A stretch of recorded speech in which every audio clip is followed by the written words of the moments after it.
Hi everyone, I am Harshit Rehan and I am working at Atlassian as a software engineer. And मैंने अपने 5th semester में 6 to 8 hours code करना start कर दिया था, जिससे मेरा स्किल सेट तो इंप्रूव हुआ ही एंड साथ ही साथ मेरी एफिशिएंसी एंड प्रोडक्टिविटी भी इंक्रीज हुई एंड मैं कम टाइम में ज्यादा क्वेश्चन सॉल्व कर पाता था। एंड इसी कंसिस्टेंट प्रैक्टिस की मदद से finally internship and placement season में I was able to crack offers from Atlassian, Justpay, BNY Mellon, TCS, Infosys and many other such companies.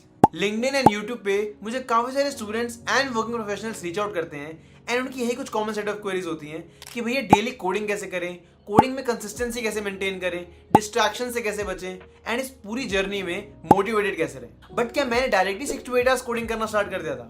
बिल्कुल भी नहीं। मेरी कोडिंग जर्नी स्टार्ट हुई थी with 0 hours of coding and then with regular practice and efforts मैं daily 6 to 8 hours code कर पाया था। एंड आज की इस वीडियो में मैं आप सबको अपनी इस जर्नी के बारे में बताऊंगा and I will be sharing some productive hacks जो आपको अपनी इस कोडिंग जर्नी में काफी ज्यादा हेल्प करेंगे। Okay, so without much wait let's get started. मेरा कॉलेज का फर्स्ट ईयर स्टार्ट हुआ था विद 0 आवर्स ऑफ कोडिंग। अपने कॉलेज के पूरे फर्स्ट ईयर में मैंने एक भी लाइन ऑफ कोड नहीं लिखा था एंड वो इसलिए क्योंकि मुझे अपनी ब्रांच अपग्रेड करानी थी। जेई मेंस अच्छा ना होने की वजह से मुझे ईसीई ब्रांच मिली थी एंड मुझे इसी को सीएस या आईटी में अपग्रेड करवाना था, जिसके लिए मेरा कॉलेज की स्टडीज पे फोकस करना सबसे ज्यादा इंपॉर्टेंट था। तो इसीलिए मैंने अपना फर्स्ट ईयर कॉलेज की स्टडीज पे ही फोकस करा। सेकंड ईयर में मुझे पता चला था कोडिंग के बारे में कि वो कितनी जरूरी है एंड प्लेसमेंट के टाइम पे कोडिंग की कितनी ज्यादा इंपॉर्टेंस है। तो सेकंड ईयर में मैं काफी ज्यादा एक्साइटेड था कोडिंग स्टार्ट करने के लिए।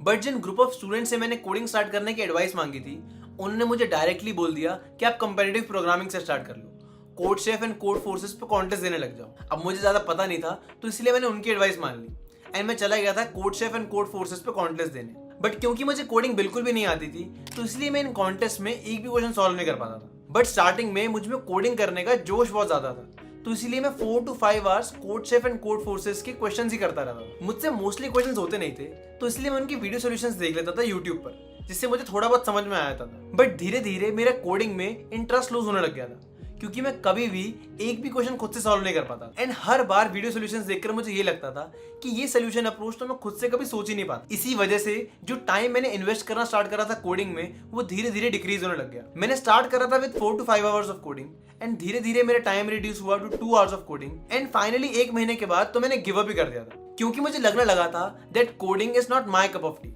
ये मुझसे तो कभी होगी ही नहीं। एंड इसी वजह से मैंने कोडिंग पे फर्स्ट मंथ के अंदर ही गिव अप कर दिया था। देन उसके कुछ टाइम बाद हमारे कॉलेज में उन सीनियर्स का एक इवेंट हुआ जिनकी प्लेसमेंट्स काफी अच्छी लगी थी एंड लकीली उनमें से एक सीनियर ने मुझे कोडिंग के लिए सही से गाइड किया एंड सही रिसोर्सेज एंड प्लेटफॉर्म सजेस्ट करे जिससे मेरी कोडिंग जर्नी दोबारा रिवाइव हो पाई। बेसिक्स ऑफ कोडिंग क्लियर करने के लिए रिसोर्सेज थे InterviewBit and Pepcoding's YouTube channel. InterviewBit पर आपको सारे के सारे डेटा स्ट्रक्चर्स की एक्सप्लेनेशन एंड उनसे रिलेटेड क्वेश्चंस सेग्रीगेटेड फॉर्म में मिल जाएंगे जिससे उनको प्रैक्टिस करना काफी आसान हो जाता है। बट इंटरव्यू बिट पर सारी की सारी इन्फॉर्मेशन टेक्स्ट फॉर्म में अवेलेबल है एंड अगर आपको टेक्स्ट फॉर्म में समझने में थोड़ी सी मुश्किल हो रही है देन वहां की ऑलमोस्ट सारी इन्फॉर्मेशन पेप कोडिंग के यूट्यूब चैनल पर अवेलेबल है जिसको आप वीडियो फॉर्मेट में देख सकते हो एंड और आसानी से समझ सकते हो। इन सही रिसोर्सेज की मदद से मैं डेली 2 आवर्स तो एटलीस्ट कोड करने लग ही गया था। बट इस टाइम मेरा कोडिंग बिहेवियर काफी इनकंसिस्टेंट था एंड ऐसा इसलिए क्योंकि अगर मुझे कोई प्रॉब्लम समझ में आ जाती थी एंड मुझसे प्रॉब्लम सॉल्व होती रहती थी तो मैं 2 आवर्स तक कोड कर लेता था। बट अगर मुझसे कुछ प्रॉब्लम सॉल्व नहीं होती थी एंड मैं आगे नहीं सोच पाता था तो मेरा उसी पॉइंट पे गिव अप करने का मन करता था। इसकी वजह से मैं कुछ दिन तो 2 to 3 आवर्स कोड कर लेता था बट कुछ दिन ऐसे भी होते थे जिसमें मैं बिल्कुल कोड नहीं करता था एंड यही सेम प्रॉब्लम मेरे कुछ फ्रेंड्स भी फेस कर रहे थे। तो इसी को रिजॉल्व करने के लिए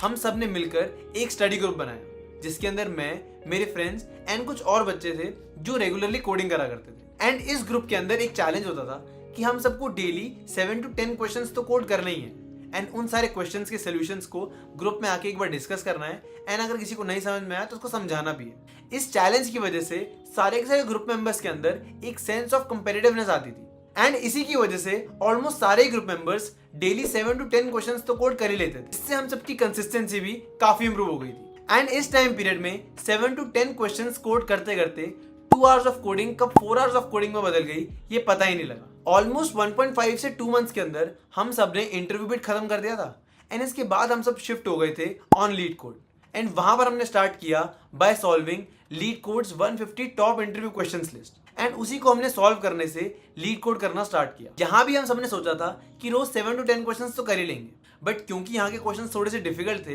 तो इसीलिए हम सब ने अपनी लिमिट रिड्यूस कर दी थी टू 5 क्वेश्चंस। तो अब हम सब लीड कोड पर रोज 5 क्वेश्चंस करेंगे that will be based on lead codes top 150 interview questions list. Okay, and ये प्लान मेरे लिए काफी अच्छा चल रहा था क्योंकि इस पॉइंट तक मेरी डीएसए प्रिपरेशन काफी अच्छी हो गई थी। मैंने डीएसए के बेसिक्स भी क्लियर कर लिए थे एंड हर एक डेटा स्ट्रक्चर्स पर इनफ क्वेश्चंस भी प्रैक्टिस कर लिए थे। एंड इसी के साथ एंड होता है मेरा 4th सेमेस्टर एंड स्टार्टिंग होती है मेरे 5th सेमेस्टर की, which is my 3rd year in college. अब इस सेमेस्टर में मुझे अपने प्रोजेक्ट भी बनाने थे एंड साथ ही साथ अपनी डीएसए प्रैक्टिस को भी कंटिन्यू रखना था क्योंकि इसके जस्ट बाद 6th सेमेस्टर में इंटर्नशिप सीजन स्टार्ट होने वाला था एंड उसकी प्रिपरेशन अच्छी करने के लिए मुझे इस सेमेस्टर प्रोजेक्ट्स एंड डीएसए दोनों पर ही फोकस करना था। एंड इसीलिए अब बारी थी अपने नंबर ऑफ कोडिंग आवर्स बढ़ाने की। जहां मैं पिछले सेमेस्टर में 4 आवर्स ऑफ कोडिंग कर रहा था, वहीं मुझे इस सेमेस्टर में अब 6 to 8 आवर्स ऑफ कोडिंग तो करनी थी ताकि मैं अपनी सारी की सारी चीजें अच्छे से मैनेज कर पाऊँ। तो इसलिए मैंने अपना एक टाइम टेबल बनाया एंड अपने कोडिंग टाइम को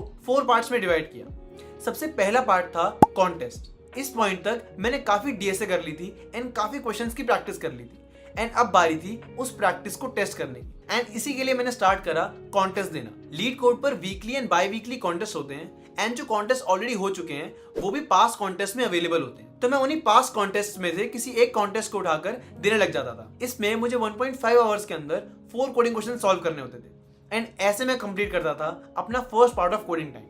my second part of coding time was revision. इसके अंदर मैं सारे पुराने टॉपिक्स रिवाइज करता था।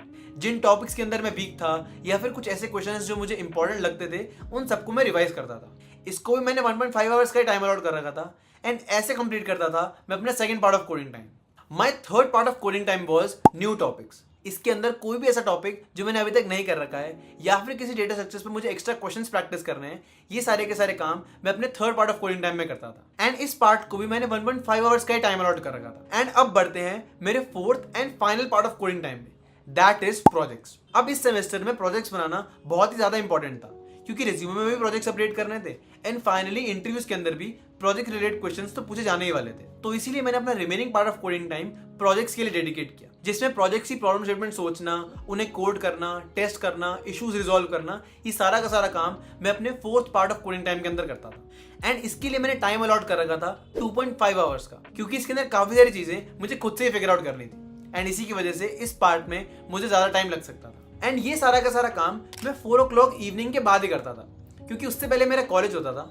मेरे टाइम पे कोविड था तो इसीलिए कॉलेज ऑनलाइन होता था, बट स्टिल क्लासेस तो होती थी एंड मैं मल्टीटास्क नहीं कर पाता था। तो इसीलिए मैंने डिसाइड कर रखा था कि अपना सारा कोडिंग रिलेटेड काम मैं 4 o'clock के बाद ही करूंगा। तो मैं शाम में 4 या 5 बजे तक अपनी कोडिंग स्टार्ट करता था एंड वो कोडिंग चलती थी रात के 11 या 12 बजे तक।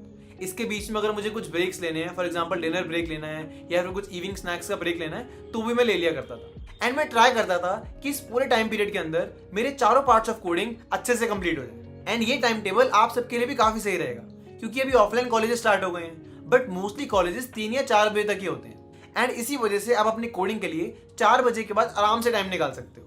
एंड इसके अलावा वीकेंड्स भी होते हैं जिसके अंदर आप अपनी कोडिंग में और टाइम इन्वेस्ट कर सकते हो। बट ये टाइम टेबल रोज फॉलो करना थोड़ा सा मुश्किल है, क्योंकि रोज सेम मोटिवेशन के साथ काम करना काफी टफ हो जाता है। एंड इसी मोटिवेशन को रोज एक्टिव रखने के लिए मैंने एक हैक निकाला था, जिसके अंदर मैं खुद को ही रिवॉर्ड करता था। अगर मैंने अपने डे में कोडिंग के चारों पार्ट्स के सारे टास्क रिजॉल्व कर लिए, देन मैं अपने आप को रिवॉर्ड करता था बाय वॉचिंग अ मूवी। अगर मैंने अपना सारा काम कंप्लीट कर लिया, देन मैं रात को बैठकर अपनी मनपसंद की मूवी देखा करता था। एंड ट्रस्ट मी, वो मूवी देखकर इतनी ज्यादा सेटिस्फैक्शन मिलती थी ना, क्योंकि उस दिन मुझे ऐसा लगता था कि आज मैंने अपनी स्किल्स पे कुछ काम करा है, कुछ अचीव करा है एंड ये जो फन टाइम है ये मैं डिजर्व करता हूँ, ये मैंने अपने लिए अर्न करा है। एंड उस सेंस ऑफ कंप्लीशन को कुछ बीट नहीं कर सकता। बिल्कुल गिल्ट फ्री मूवीज देखता था मैं एंड बहुत ही मजा आता था। तो इसीलिए आप सब भी अपने लिए एक रिवॉर्ड सेट कर सकते हो कि अगर आपने अपने पूरे दिन के सारे टास्क कंप्लीट कर लिए, then this is the reward that you will get. इससे आपको मोटिवेशन भी मिलती रहेगी एंड अपने स्किल्स पे काम करने में और ज्यादा मजा आएगा। तो अगर आप इस पूरे स्केड्यूल में number of coding hours count करोगे, तो पार्ट 1 के लिए हमने 1.5 आवर्स अलॉट करे, पार्ट 2 के अंदर 1.5 आवर्स अलॉट करे, पार्ट 3 के अंदर भी 1.5 आवर्स अलॉट करे, तो ये टोटल हो गए 4.5 आवर्स। इसके बाद जो पार्ट 4 है उसके अंदर हमने 2.5 आवर्स अलॉट करे, तो ये पूरे टोटल हो गए 7 आवर्स ऑफ कोडिंग। कभी ये काम थोड़े कम टाइम में हो जाता था, फॉर एग्जाम्पल 6 आवर्स में खत्म हो जाता था, बट कभी कभी ये सारा का सारा काम 8-9 आवर्स तक स्ट्रेच हो जाता था, which is fine. But the main point is कि मैं अपने 5th सेमेस्टर में कंसिस्टेंटली 6 to 8 आवर्स कोड कर रहा था, जिससे मेरी प्रिपरेशन तो अमेजिंग हुई एंड साथ ही साथ मेरा स्किल सेट भी नेक्स्ट लेवल हो गया था। एंड इसी की वजह से finally internships and placement season में I was able to get offers from Atlassian, Juspay, BNY Mellon, TCS, Infosys and many other such companies. Okay, so ये थी मेरी पूरी कोडिंग जर्नी, जिसके अंदर मैंने स्टार्ट करा with 0 hours of coding and I reach to a stage जिसके अंदर मैं रोज 6 to 8 आवर्स कोड कर रहा था। And this was all because of right resources, clear path and consistency. And अगर आपने भी इन तीनों चीजों को सॉर्ट कर लिया, then your preparation will be on the next level. Okay, so that was all about my coding journey. I hope आप इस वीडियो से कुछ सीख पाए, कुछ समझ पाए। And that's all from my side. This was Harshit Rain signing off. Take care everyone and I will see you in the next video. Till then keep preparing and be focused.